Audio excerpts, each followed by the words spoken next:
Hello! In this video, we're going to meet Paulo Freire, the founder of critical pedagogy.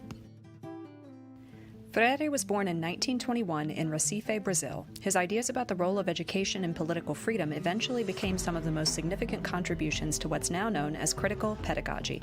But to fully understand the context in which he formed his ideas, first we have to know a little bit more about the history of Brazil. Brazil was a Portuguese colony from 1500 to 1822. Even after independence, Brazil was the last country in the Western Hemisphere to outlaw slavery in 1888. Well into the 20th century, 85% of Brazil's population was still illiterate, and some still sold themselves or family members into black market slavery to ward off starvation.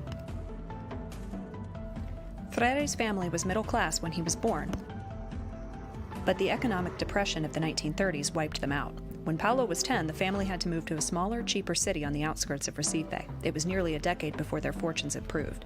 Freire later said that he was desperately hungry during these years, which made learning impossible, not due to a lack of interest or ability, but because he was too distracted to focus on anything else. Young Paulo took to stealing in order to feed his family, and eventually had to drop out of elementary school. After his father died of a heart condition exacerbated by poverty and stress in 1934, Freire's mother pleaded with the principal of the local secondary school to allow her son to attend. Because Paulo was passionate about using his education to help others, the principal agreed and even reduced his tuition. With this second chance, Freire eventually studied philosophy while completing his law degree. He began his career in 1942 teaching at the same secondary school he had graduated from.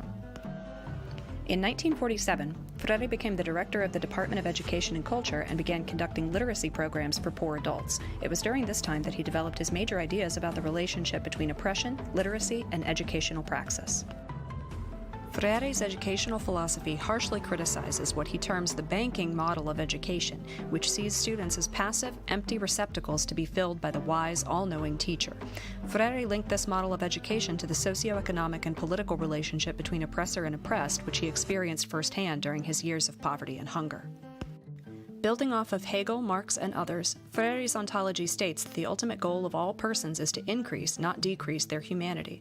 In the same way that the colonizer thinks his own ways are always best, the teacher who sees students as hollow vessels is participating in a process that discourages critical thought, perpetuates oppression, and dehumanizes both. Rather than the traditional hierarchical model of the relationship between teacher and student, where the teacher is firmly above the student, Freire proposed in his most famous work, Pedagogy of the Oppressed, published in 1967, that effective education is built upon a democratic relationship between equals who are open to learning from one another. This teacher-student relationship is what allows conscientização, the critical awareness that precedes action, to develop in oppressed peoples over time. Conscientização begins with students becoming aware of the contradictions in their social, political, economic, gender, race, and class conditions, and then taking action to resolve those contradictions. In Freire's so-called problem-posing education, teachers problematize each issue discussed in class. Students then pose their own solutions. Teacher and students then work together in both goal and process to successfully change the conditions of oppression and ultimately achieve the democratic ideal of freedom and equality for all. Dialogue is the basis for all problem-posing pedagogy and requires solidarity, a sense of equal footing, and mutual respect. Freire wrote in his later works that education is fundamentally an act of love. Among the many educators, philosophers, and activists influenced by Paulo Freire are Bell Hooks, Henry Thoreau, Cornel West, and Jonathan Kozol.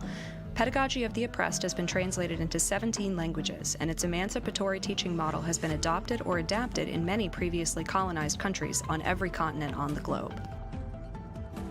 The Paulo Freire Institute is currently active in 18 countries. Even U.S. educators have attempted to adapt Freire's model, though some find it too controversial. For instance, Pedagogy of the Oppressed is one of the books banned by the state of Arizona. More important than his influence on education, however, is the inspiring influence of Freire's life itself. His insistence on literacy and love in the quest for human freedom has helped free the hearts and minds of thousands of people, including the children and grandchildren of former slaves, and his vision of change is an ongoing source of encouragement and hope for millions around the globe.